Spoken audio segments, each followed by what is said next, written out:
So Lobo basketball spoke a little bit this week. They kind of talked about Anthony Mathis's extra year of eligibility and timelines on getting a roster. Paul said it's not uncommon, and I think this is right, for rosters to fluctuate 12 months a year, and certainly June and July. And there's a lot, over the last couple of years, we've seen a lot of guys join this program in June and July. I think the answer was it's all going to take care of itself. And I'm sure it will. I think the reason there's the question, because he is right, rosters fluctuate, but nobody's looking to leave. You're, 2 over the scholarship limit. You know, something's got to give somewhere Grades along will the come way. out this week probably. Yeah, true. I think it's this past semester's grades, probably some incoming players are going to be eligible to get in to classes in university, everything that goes into it. But I think one of the most telling things is Paul acknowledged in our conversation with us that he's had honest conversations with these players, which means he's going to tell 1 or 2 of these guys, hey, this scholarship is not yours anymore. I think that is something that's going to happen. All right, conference finals.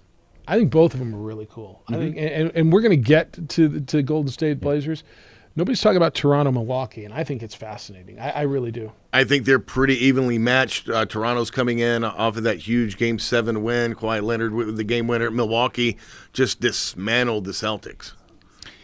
Kawhi Leonard, Giannis Antetokounmpo, 2 of the best players in the game going head-to-head, and then you kind of run down a list. What pieces do you like? Are you leaning on Pascal Siakam versus Chris Middleton, Eric Bledsoe versus Kyle Lowry? You can talk yourself in either direction, but I think both these series, 6 or 7 games at least, going the distance, and I don't really see anyone being dominant unless Kevin Durant. That's the ultimate wild card. When is he healthy? When does he come back in that series? Warriors have been certainly dominant. Now they've got a backcourt that's really good. If there's a backcourt that's as good as Steph Curry and Klay Thompson, it's Damian Lillard and C.J. McCollum.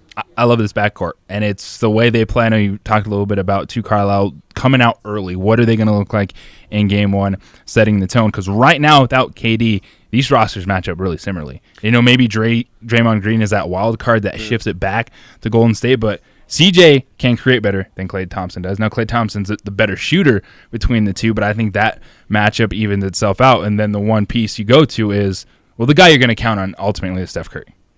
For sure. And, you know, you're right. Without KD, it is a little bit of an equalizer.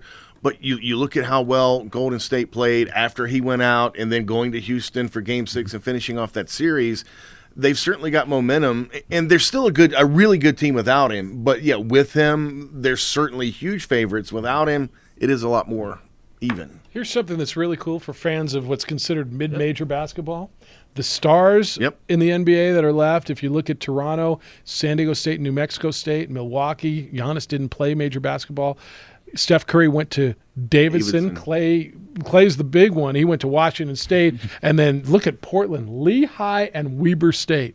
You can find if you can play, they're going to find you no matter where you are. Never mind all that. We're going to find out once and for all, finally, who's the better Curry brother, Steph or Seth.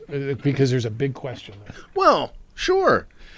The better basketball player? Kidding. All right. But I don't know who the better brother is, but I think I know who the better basketball player is. Probably. It is the first time in NBA history that two brothers have met up in the conference finals. So. And both can shoot. We'll see what happens. And by the way, NBA draft lottery. Ooh. Zion, where's he going? And what does that mean for the free agent market? We shall see. Big stuff going on in the NBA. And your weekly Benchwarmers code word is sunshine. And text BRUISE to 62582 for your chance to win 2 tickets to the Blues and Brews Festival May 26th at San Diego. Oh, I was thinking I was going to do like a fake punch thing. No, Brews. I got you. The good brews.